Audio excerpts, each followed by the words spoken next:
It's the Scott Van Pelt Show with Ryan Russillo on ESPN Radio, ESPNradio.com. We're presented by Progressive Insurance. Winners 30 minutes from now. Todd McShay, 30 past the hour. This is go-go music. That is from the Washington, D.C. region. We're all from somewhere. That's where I'm from. And when I was growing up, there was no baseball in Baltimore, in Washington rather, but there was baseball close enough, and so I grew up an Oriole fan. And that's been no secret. And here on the show throughout this year, for the first time in a long time, it's been a topic of discussion. And I've explained on the show that I understand why my friends who still live in the area that are much closer to the Nationals than they are the Orioles have sort of adopted that team. It's easier to take your kids on the Metro down to a game than it is to hike all the way up to Baltimore. So I don't begrudge them the fact that they've switched allegiances, but because I'm not there and I'm not living what they're living, I'm still an Oriole fan. But there was a lot of dust, okay? There's admittedly a lot of dust on my Oriole fandom. I was at the last game the Orioles played that really mattered to them. It was a playoff game back in, I want to say, 97 against the Indians. Armando Benitez hung a breaking ball. I mean, I can see it as plain as day. That's what baseball does. You can see it as plain as day all these years later. Tony Fernandez hit a home run. The Orioles lost that series. 15 years later, here they are, and they're in a series against the New York Yankees. And last night was the first time in a long time that you saw the building the way it used to be. And I traded some texts with Buck Showalter, and I sent some messages back and forth with Adam Jones, who, those of you watching on ESPN News see, he hit that home run in the 8th inning. He said, I've never heard it like that.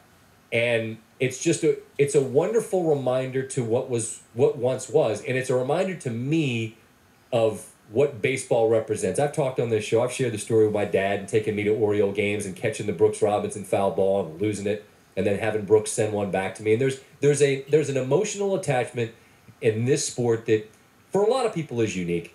And seeing them win last night, it was, I don't know, it was like a rebirth of sorts. And I find myself now really almost invested in a way that I wasn't before, because I really would love to see them play games that matter in the fall and in the playoffs for the town and to resurrect a proud franchise. I talk a lot, Ryan, on the show about why I root for Pittsburgh. Pittsburgh got a proud tradition too, and it's just buried under many years of apathy from the fans and of, frankly, just poor performance. So I don't know how in the hell they're doing it, and I don't care, but there come moments, and I was getting texts last night from my friends that are at the game taking their kids saying that magic things happen for teams and seasons that are magical, and you just give up trying to explain it. And Buck Showalter afterwards just talked about appreciating the way his team has approached what they've been doing.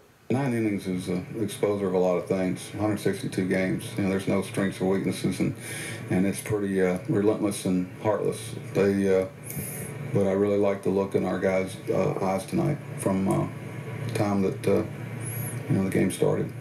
I have no clue if they're going to play in the playoffs. I have no clue if they're going to win the East. I have no clue if they're going to make the wild card. But I do know this, that last night was the first time in a long time that I could feel a smile on my face, and I felt like a kid in the way baseball can make you feel like a kid when I saw them not once, not twice, thrice leave the yard in the 8th inning as they beat the Yankees. And that means, Ryan, that as I'm flipping around this weekend, I'm going to need to keep baseball front and center for me as football